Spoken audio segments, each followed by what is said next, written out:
Hello students, welcome to my YouTube channel. और जैसा कि मैंने आप लोगों से कहा था कि मैं बहुत जल्द आपके लिए 12th के लिए जो इंग्लिश है आपका 100 मार्क्स का, उसके लिए ऑनलाइन क्लास लेकर आ रहा हूं। तो आज पहले टॉपिक के रूप में हम आप लोगों के साथ अपना नॉलेज शेयर करेंगे टेंस के बारे में। तो क्योंकि हम लोग जानते हैं कि टेंस का जो टॉपिक है वो आपके लिए सबसे इम्पोर्टेंट टॉपिक में से एक है, क्योंकि आपका जो भी ग्रामर का बेस होता है वो टेंस पे ही आश्रित होता है। जैसे कि टेंस के बाद आप वॉइस पढ़ेंगे, नरेशन पढ़ेंगे, इसके अलावा जो भी चैप्टर्स है लगभग कहीं न कहीं टेंस से आश्रित, टेंस से रिलेटेड है। जैसे अगर कोई भी आप जैसे एनालिसिस एंड सिंथेसिस पढ़िए या प्रीपोजिशन को ही सिंपली अगर आप पढ़ते हैं, तो जब तक आप उस सेंटेंस के पैटर्न को अच्छे से नहीं समझ पाते हैं, उसकी मीनिंग को नहीं समझ पाते हैं, तब तक थोड़ा सा मुश्किल होता है किसी चीज को भी डील करना। और उसको समझने के लिए आपको टेंस जरूरी होता है। तो आज फर्स्ट क्लास के रूप में हम लोग जानेंगे टेंस के बारे में कि what is tense. I mean introduction of tense. तो आप लोग पहले भी टेंस के बारे में पढ़े होंगे, आप लोग तरह तरह के डेफिनेशन जानते भी होंगे। तो आज हम कोशिश करेंगे कि आपको ज्यादा बेहतर से बेहतर तरीके से इसे समझाए और आपको अंग्रेजी सीखने में साथ ही साथ आपको अच्छे मार्क्स ऑब्टेन करने में मदद करें। तो हम लोग पहले जानेंगे टेंस के बारे में। तो सबसे पहले क्वेश्चन आता है इस वर्ड की उत्पत्ति के बारे में कि वर्ड्स आई कहां से है। तो हम जानते हैं कि इंग्लिश एक ऐसी भाषा है जिसमें विश्व की लगभग सभी भाषाओं से वर्ड्स जुड़े हुए हैं। तो उसी तरह ये जो टेंस शब्द है यह जो अंग्रेजी में आया, तो इसे इस वर्ड को बोरो किया गया है लैटिन भाषा से। तो लैटिन भाषा का एक वर्ड है टेम्पस, और उस वर्ड का मतलब होता है समय। तो एक लैटिन भाषा के टेम्पस वर्ड से बना हुआ है यह वर्ड, जिसका अर्थ होता है समय। तो इसको हम एक पॉइंट के रूप में लिख लेते हैं।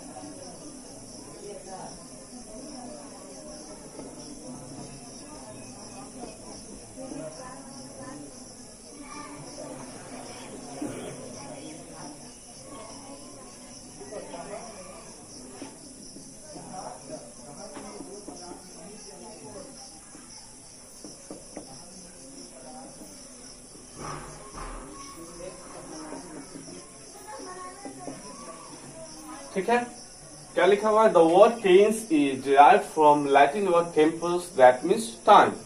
मतलब कि टेंस शब्द की उत्पत्ति लैटिन भाषा के टेम्पस शब्द से हुई है, जिसका अर्थ होता है समय। ठीक है, आप जब भी ऑनलाइन भी स्टडी करें तो कोशिश कीजिए कि आप अपना नोट्स बनाते रहिए, और अगर आपको हिंदी की जरूरत है तो हिंदी को भी लिखते चलिए। मैं यहाँ पर आप लोग के लिए कोशिश करूंगा कि दोनों लैंग्वेज में हर चीज को शेयर करूं।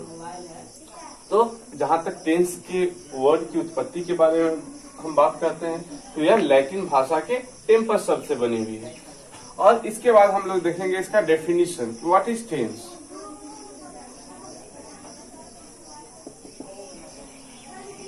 तो टेंस के बारे में हम लोग अभी तक तरह तरह की डेफिनेशन पढ़े होंगे, लेकिन हम थोड़ा यहाँ अच्छे से समझने का कोशिश करते हैं। देखिए, टेंस में जब भी हम लोग कुछ पढ़ते हैं, यही कुल मिलाकर कहे कि इंग्लिश ग्रामर में दो तीन ऐसे टॉपिक है जो कुछ हद तक एक दूसरे से रिलेटेड है और सिमिलर है, एक ही चीज के बारे में स्टडी करते हैं, जिससे मूड है, वॉइस है और टेंस है। ये तीनों ऐसी चीजें हैं जिसमें हम लोग वर्ब्स के बारे में अध्ययन करते हैं। तो वर्ब्स के बारे में अध्ययन क्या करते हैं? तो टेंस में हम लोग वर्ब्स के अलग अलग फॉर्म्स का अध्ययन करते हैं, और उस वर्ब के फॉर्म के आधार पर हम यह जान पाते हैं कि कोई काम है या किसी चीज की मौजूदगी है, स्थिति है, हालात है, या कुछ भी है, वर्ब जो कुछ वहां शो कर रहा है वह किस समय में होता है। ठीक है, तो इसको हम एक डेफिनेशन के रूप में लिख ले सकते हैं।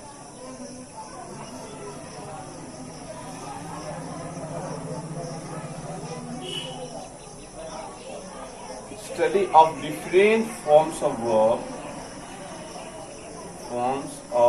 verb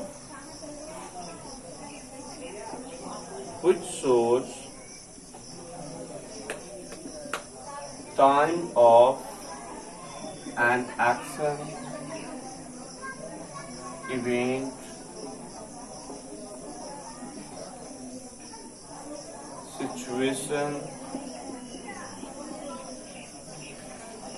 possession, existence etc. is called tense। मतलब क्या होता है कि क्रिया के विभिन्न रूपों का अध्ययन, क्रिया के विभिन्न रूपों का अध्ययन, जिससे क्या पता चलता है, समय का पता चलता है। किस चीज के समय का, किसी एक्शन का, इवेंट का, सिचुएशन का, पोजीशन, एग्जिस्टेंस इत्यादि। तो वर्ब टेंस के अंतर्गत हम लोग स्टडी करते हैं वर्ब के अलग अलग फॉर्म्स का, ठीक है, क्रिया के अलग अलग रूपों का अध्ययन करते हैं, जिससे हमें पता चलता है कि कोई भी काम हो, कोई भी घटना हो, या किसी चीज की सिचुएशन हो, या पोसेशन हो, पोसेशन मतलब होता है अधिकार, या एग्जिस्टेंस मतलब मौजूदगी तो इत्यादि के बारे में अध्ययन करते हैं। तो वर्ब के फॉर्म से हमें पता चलता है कि कोई भी काम हो, घटना है, या पोसेशन है, एग्जिस्टेंस है, इसका समय जो है वह क्या था, इसके हम लोग समय के बारे में अध्ययन करते हैं टेंस के अंतर्गत। हम लोग जब भी पढ़ेंगे तो कुछ यूनिक चीजें होंगी, कुछ अननोन चीजें होंगी, उसको भी डील करते चलेंगे। जैसे आपको एक यहाँ पे वर्ड है इटीसी, जिसको हम लोग इटसेट्रा पढ़ते हैं। आप लोगों में से बहुत लोग होंगे जो इसका फुल फॉर्म नहीं जानते होंगे कि ईटीसी जो होता है, इसको पूरा जो हम लोग इटसेट्रा बोलते हैं, उसका स्पेलिंग क्या होता है। तो आप लोग जान लीजिए, इटसेट्रा का स्पेलिंग होता है ETCETERA, इटसेट्रा मतलब इत्यादि। तो कोई भी नया वर्ड है, कोई भी यूनिक चीज है, तो उसे हम आपके साथ डील करते चलेंगे, ठीक है। तो ये हो गया आपका टेंस का डेफिनेशन। अगर आप हिंदी में लिखना चाहते हैं तो लिख सकते हैं कि क्रिया के विभिन्न रूपों का अध्ययन, जिससे किसी कार्य, घटना, स्थिति, अवस्था, हालात, मौजूदगी इत्यादि के समय का बोध होता है, वह टेंस कहलाता है। और आप लोग इसे लिख लेंगे।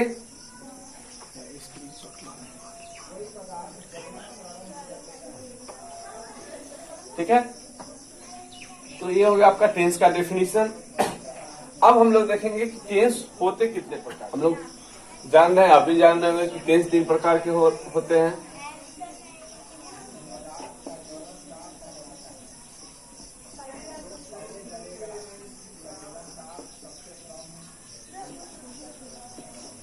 पहला है प्रेजेंट टेंस। इसके उच्चारण में हम लोग को ध्यान देना है, बहुत लोग इसको प्रेजेंट टेंस बोलते हैं, प्रेजेंट नहीं प्रेजेंट। दूसरा होता है पास्ट टेंस, और तीसरा होता है फ्यूचर टेंस।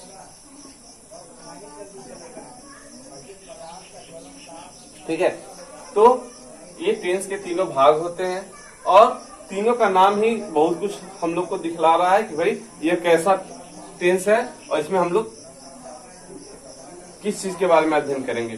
तो प्रेजेंट टेंस नाम से पता चल रहा है वर्तमान काल, जिसमें जो वर्तमान समय को दिखाएगा, कोई भी वैसा एक्शन जो हाल फिलहाल में चल रहा हो, प्रेजेंट टाइम में चल रहा हो, या सिर्फ एक्शन ही नहीं, हम लोग अभी डेफिनेशन में पढ़े कि सिचुएशन है, कंडीशन है, उस सबको हम लोग टेंस के अंतर्गत पढ़ते हैं। जैसे वह बीमार है तो उसकी हालात को दिखला रहा है, तो वह उसकी हालात जो है, बीमार होने की हालात, वह किस समय का है, इसको हम लोग देख पाते हैं यहाँ से कि अगर वर्तमान समय की बात है तो प्रेजेंट टेंस में है।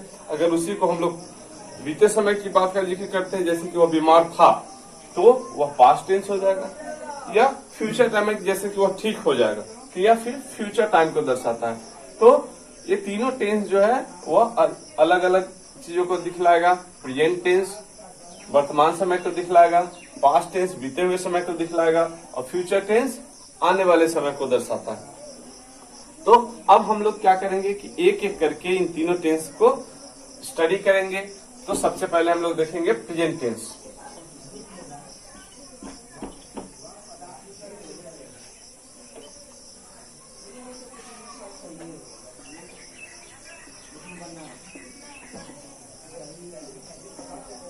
ठीक है, तो पहले हम लोग जानते हैं कि प्रेजेंट टेंस होता क्या है। तो अभी हम लोगों ने टेंस का डेफिनेशन पढ़ा। तो काम तो हर जगह वही होगा, सिर्फ क्या है कि इसमें प्रेजेंट टाइम को दिखलाया जाएगा।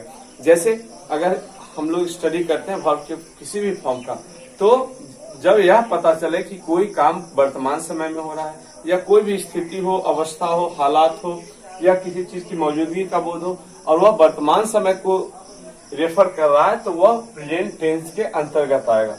हम लोग इसका डेफिनेशन लिख लेते हैं। आपको डेफिनेशन थोड़ा बड़ा लग सकता है, लेकिन याद रखिए कि आपको डेफिनेशन याद नहीं करने हैं, उसे समझने हैं। अच्छे तरीके से समझेंगे उसे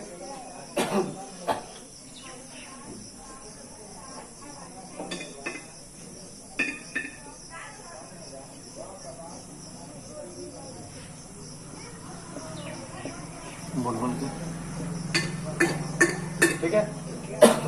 तो प्रेजेंट टेंस का डेफिनेशन लिखेंगे, क्या होगा? A tense which deals with actions, events, situation, position, existence,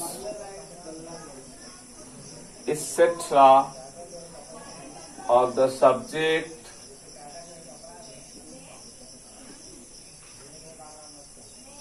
या इसको हम नहीं भी लिखेंगे तो चलेगा, etc. of present time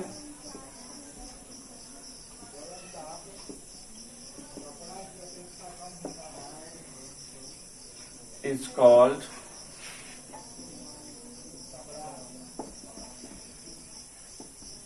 present tense. मतलब क्या होता है कि वह टेंस जिससे क्या बोध होगा? किसी कार्य, घटना, स्थिति, अवस्था, हालात इत्यादि का बोध होगा। किस समय में? वर्तमान समय में। मतलब कि वह टेंस जिससे वर्तमान समय के कार्य, घटना, स्थिति, अवस्था, हालात, मौजूदगी इत्यादि का बोध होता है, वह कहलाएगा प्रेजेंट टेंस। अब एग्जाम्पल के रूप में हम लोग देख लेते हैं। रामू प्लेज कबड्डी, मतलब कि रामू कबड्डी खेलता है, या दे आर माय स्टूडेंट्स। ठीक है, तो यहाँ पर कार्य हो रहा है, वर्क हो रहा है खेलने का, प्रेजेंट टाइम में हो रहा है। यहाँ पर क्या है कि वे सब मेरे स्टूडेंट्स है, तो ये भी जो वर्ब है यह क्या दिखला रहा है कि प्रेजेंट टाइम की बातें हो रही है। या he is not a good boy, तो यहाँ पर इज है, ये भी दिखलाया जा रहा है कि वर्तमान समय की बात हो रही है। तो ये सब आ जाएगा प्रेजेंट टेंस के अंतर्गत। आप इसको अंग्रेजी में लिख ले, हिंदी में लिख सकते हैं। हिंदी में आपका डेफिनेशन क्या हो जाएगा कि वह टेंस जिससे वर्तमान समय के कार्य, घटना, स्थिति, अधिकार, मौजूदगी इत्यादि का बोध होता है, प्रेजेंट टेंस कहलाता है। ठीक है, आप इसको नोट कर लेंगे, नोट करते चलेंगे।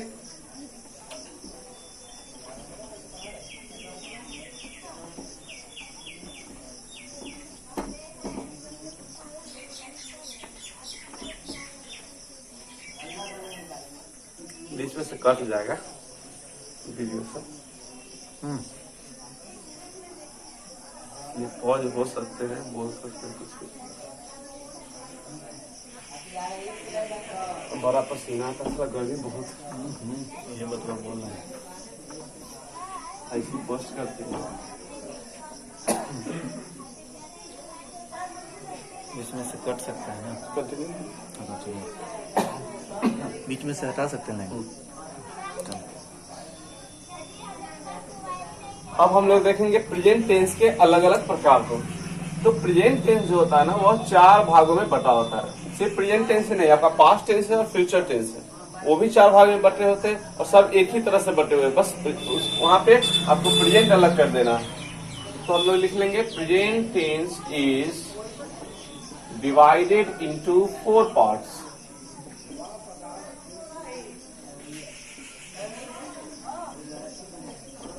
ठीक है, पहला क्या है? Simple present tense.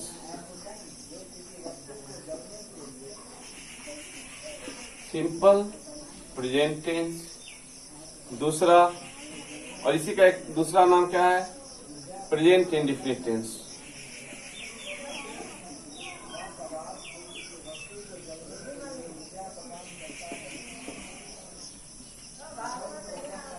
दूसरा है present imperfect tense,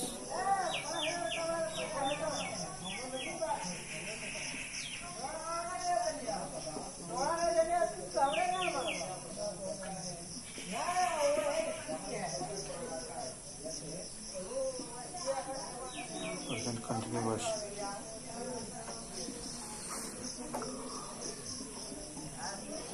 present continuous tense, या इसी का एक और नाम होता है प्रेजेंट प्रोग्रेसिव टेंस।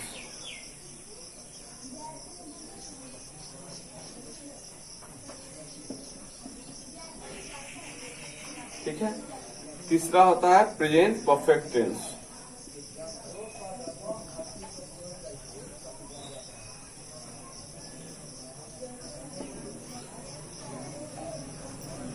और चौथा होता है प्रेजेंट परफेक्ट कंटिन्यूअस टेंस। तो अभी हम लोग क्या करते हैं कि एक एक करके इसको हम लोग समझ लेते हैं। ठीक है। तो पहला जो है आपका सिंपल प्रेजेंट टेंस, जिसको प्रेजेंट इंडेफिनिट के नाम से भी जाना जाता है। तो सिंपल प्रेजेंट नाम से क्या पता चल रहा है कि सिंपल है, और दूसरा नाम क्या है, इंडेफिनिट है। मतलब कि इस टेंस के अंतर्गत वैसे कार्य, घटना इत्यादि का बोध होता है, या जो भी स्थिति, अवस्था, हालात है, वो ऐसा दिखाया जाएगा जो सिंपल हो और इंडेफिनिट हो। इंडेफिनिट मतलब अनिश्चितता को दर्शाता है। तो इस टेंस के अंतर्गत हम लोग वैसे कार्य या घटनाओं के बारे में अध्ययन करते हैं जो अनिश्चित हो, जो सिंपल हो, साधारण हो, या कार्य और कैसे होंगे जो नियमित कार्य को दिखलाए, आदत वाले कार्य को दिखलाए, या जो सामान्य सच्चाई का बोध कराए। जैसे सूरज पूरब में उगता है, तो यह एक यूनिवर्सल ट्रूथ है। यह सब आएगा प्रेजेंट इंडेफिनिट टेंस के अंतर्गत। या दूध उजला होता है, यह भी प्रेजेंट इंडेफिनिट टेंस के अंतर्गत आएगा। या जो हमारे हैबिचुअल एक्शंस है, मतलब जो आदत है, जैसे वो रोज मंदिर जाता है, वह शराब पीता है, जो जिसकी आदत है या जो नियमित कार्य है, ये सब आता है प्रेजेंट इंडेफिनिट के अंतर्गत। दूसरा आता है प्रेजेंट इम्परफेक्ट टेंस, या जिसको प्रेजेंट कंटिन्यूअस बोलते हैं, या प्रेजेंट प्रोग्रेसिव बोलते हैं। तो इसमें कैसे कार्य होंगे, तो इसमें उस तरह के काम होंगे या उस तरह के घटना होंगे जो इम्परफेक्ट हो। इम्परफेक्ट का क्या अर्थ होता है, अधूरा। यहाँ पर अगला टेंस है ना परफेक्ट, परफेक्ट का अर्थ यहाँ क्या होता है, पूरा। तो इसमें अंतर यही है, इसमें कार्य जो होगा वह कंप्लीट होगा, कंप्लीटेड एक्शन को दिखलाया जाएगा। इसमें इनकम्प्लीट होगा, इनकम्प्लीट है और इम्परफेक्ट है, इसीलिए इसको इम्परफेक्ट टेंस कहा जाता है, क्योंकि इसमें जो एक्शंस होते हैं या कोई भी घटना होगी, इवेंट होंगे, वह इनकम्प्लीट होगा। या इसी का नाम है कंटिन्यूअस। तो कोई भी कार्य अगर अधूरा है, इसका क्या अर्थ होता है कि कार्य लगातार चलेगी। लगातार चलेगी मतलब कि कार्य प्रोग्रेस पे है। तो हम लोग नाम से ही इसको पकड़ सकते हैं कि इसमें भाई किस तरह के कार्य होंगे या किस तरह की घटना होंगी। उसी तरह अगला जो है वह है प्रेजेंट परफेक्ट टेंस। हम लोग पहले जान चुके हैं। इस टेंस के अंतर्गत वैसे कार्य या घटनाओं के बारे में हम स्टडी करते हैं जो काम वर्तमान समय में तुरंत समाप्त होता है। जैसे कि वह यहाँ आ चुका है, तो आने की जो काम है वह समाप्त हो चुकी है, या मैंने इस किताब को पढ़ लिया है, मतलब कि वर्तमान समय में यहाँ जो मेरा पढ़ने का एक्शन था वह समाप्त हो चुका है। तो इस तरह के कार्य जो होंगे वह प्रेजेंट परफेक्ट टेंस के अंतर्गत आएंगे। और लास्ट है प्रेजेंट परफेक्ट कंटिन्यूअस टेंस। तो इसमें क्या है कि काम परफेक्ट भी है और कंटिन्यू भी है। तो परफेक्ट क्यों है, क्योंकि काम लंबे समय से जब चल रहा है तो काम बहुत पूरा भी हो चुका है और फिर कंटिन्यू भी है। जैसे अगर हम कहते हैं कि मैं 10 सालों से क्रिकेट खेल रहा हूँ, तो ऐसा नहीं कि हम एक ही क्रिकेट मैच 10 साल से खेल रहे हैं। कहने का अर्थ है कि 9 साल हम कंप्लीट भी कर चुके हैं, 9 साल खेल भी चुके हैं और अभी खेल भी रहे हैं। तो इसमें अब ऐसे कार्य या घटना का बोध होगा जो कार्य परफेक्ट भी हो चुके हो, मतलब कि पूरा भी हो चुका है और कंटिन्यू भी चल रहा हो। तो इस आधार पर हम लोग अलग अलग टेंस के भागों को उसके नाम से भी पकड़ सकते हैं कि इसके अंतर्गत कैसे काम होंगे। ठीक है। अब अगले वीडियो में हम लोग देखेंगे सिंपल प्रेजेंट टेंस को, या इसका एक और नाम है प्रेजेंट इंडेफिनिट टेंस को।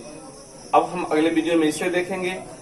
फिर इसकी पहचान को देखेंगे, कैसे हम किसी सेंटेंस को पहचानेंगे कि वह किस टेंस का है, और तब हम लोग देखेंगे पैटर्न को कि हम लोग प्रेजेंट इंडिफिनिट का कोई सेंटेंस है अगर हिंदी में है तो हम लोग उसे इंग्लिश में कैसे ट्रांसलेट करेंगे। और अभी के लिए इतना ही, फिर मिलते हैं अगले वीडियो में।